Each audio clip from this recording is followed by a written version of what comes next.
নমস্কার সকলকে। আজকে আমরা আবার চলে এসেছি আরেকটা এপিসোড, আরেকটা সাকসেসফুল স্টোরি নিয়ে।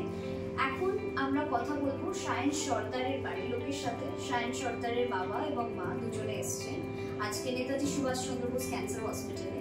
সায়নের থ্যালাসেমিয়া ধরা পড়েছিল। সায়নের বাবা মা ডক্টর হেমিকা মুখোপাধ্যায় আমাদের এনসিআরআই হসপিটালের হেমাটো অনকোলজিস্টের কথা শুনতে পায় এবং ওনারা সঙ্গে সঙ্গে সায়নকে নিয়ে এখানে আসে। তারপর ডক্টর হেমিকা সায়নের থ্যালাসেমিয়া পজিটিভ দেখে ও ট্রিটমেন্ট করে ম্যাডাম সায়নকে রেফার করে ডক্টর রাহুল আগরওয়াল আমাদের সার্জিক্যাল অনকোলজিস্টের কাছে। তো এখন সায়নের বাবা মার থেকে জেনে নেবো এখানকার এক্সপিরিয়েন্স। নমস্কার স্যার। নমস্কার ম্যাডাম। এখানে আপনার ডক্টরদের ট্রিটমেন্ট কীরকম ছিল, কি ইন্সপিরেশন, কি মোটিভেশন আপনাকে দিল, যদি আপনি একটু শেয়ার করেন।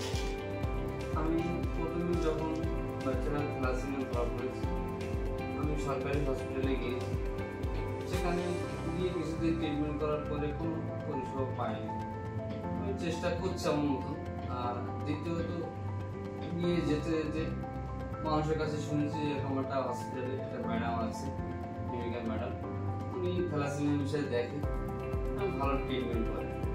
আমি সেই যোগাযোগ পেয়ে এখানে এসেছি। এখানে এসে ম্যাডামকে দেখিয়েছি, হেমিকা ম্যাডামকে দেখানোর পরে ম্যাডাম তখন ছেলের অবস্থা এতটা খারাপ ছিল, পেটে যে স্কিন যেটা বলে সেটা অনেকটা বেড়ে গিয়েছে। আমি এই জিনিসটা দেখবো প্রায় 7টা বছর হয়েছে, 7 বছর ধরে এখানে সেখানে হসপিটালে, কলকাতা হসপিটালে, কলকাতা আপনার হসপিটালে এসেছি, সেখানে মানে বিভিন্ন হসপিটালে গিয়ে ছুটাছুটি করে পরে এখানে যোগাযোগ করে এখানে এসেছি। আসার পরে ম্যাডামকে দেখেছি, ম্যাডাম সঙ্গে সঙ্গে রাহুল স্যারকে রেফার করেছি।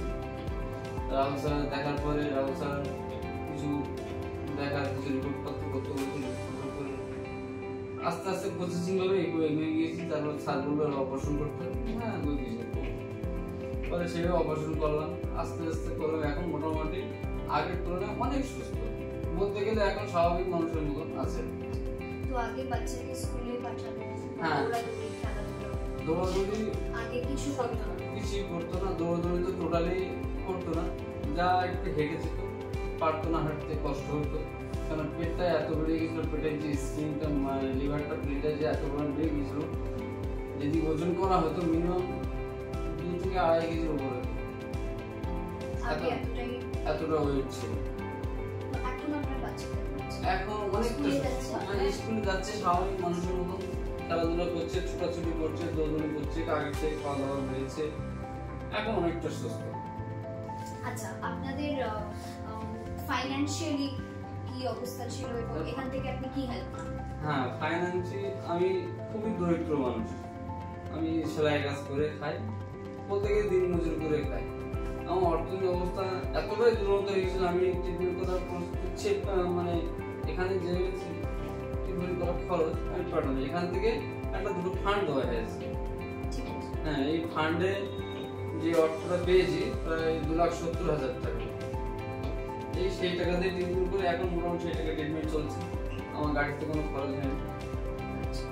আপনি বলছেন আপনার মুখ্যমন্ত্রী এবং প্রধানমন্ত্রী ক্যান্সার বা থ্যালাসেমিয়া পেশেন্টদের যে ফান্ডটা দেয় সেটা আপনি পেয়েছেন এবং সেটার মাধ্যমে আপনি অপারেশনটা করেছেন এবং সেটার মাধ্যমে অনেকটা আপনি সহযোগিতা পেয়েছেন। অনেকটা সহযোগিতা পেয়েছি। প্রথমে অ্যাকচুয়ালি জ্বর আসতো, জ্বর চলে যেত, আমি আস্তে ওষুধ খাওয়াতে ডাক্তার, গ্রামে যেরকম স্বাভাবিক, গ্রামে যেরকম গঞ্জে যেরকম একটা ডাক্তার আছে, জ্বর এসে একটা ওষুধ, জ্বরের ওষুধ দিলে খাওয়াই, আবার 2 দিন পরে মিনিমাম 9 মাস বয়স থেকে শুরু হয়েছে। 9 মাস বয়স থেকে শুরু হয়েছে। এখন সায়নের 7 বছর বয়সী সায়নের অপারেশন হয় এবং এখন সায়নের ঠিক ট্রিটমেন্টটা এনসিআরআই তে এসে ওর ঠিক ট্রিটমেন্টটা হয়। তার আগে আপনি বলছেন যে আপনি এদিক ওদিক গেছেন, গ্রামে গঞ্জে যেরকম হয় ডাক্তার এসে জ্বর হলে তো নর্মালি কি হয়, জ্বর হলে একটা ওষুধ দেয়, তো ওর ধরাই পড়ে, তাই না? ধরা পড়েছে 9 মাস বয়সে। 9 মাস বয়সে ধরা পড়ে। আচ্ছা, তো এখন ওর অপারেশন হয়ে যাওয়ার পর সায়ন এখন ভালো আছে। আমাদের এনসিআরআই হসপিটালের সব ডিপার্টমেন্টের পরিষেবা কিরকম ছিল? হ্যাঁ, পরিষেবা খুবই ভালো।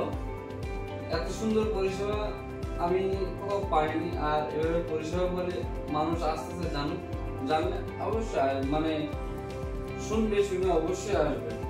Thank you so much.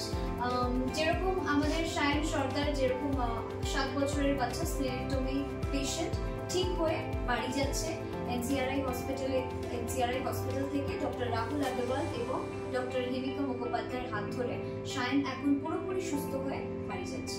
সেরকম আপনাদের আশেপাশে বাড়ির আশেপাশে যদি কোনো থ্যালাসেমিয়া পেশেন্ট আপনারা দেখতে পান বা শোনেন, ওনাদেরকে নিশ্চয়ই বলবেন এনসিআরআই হসপিটালে আসতে এবং চিকিৎসা করাতে। নমস্কার।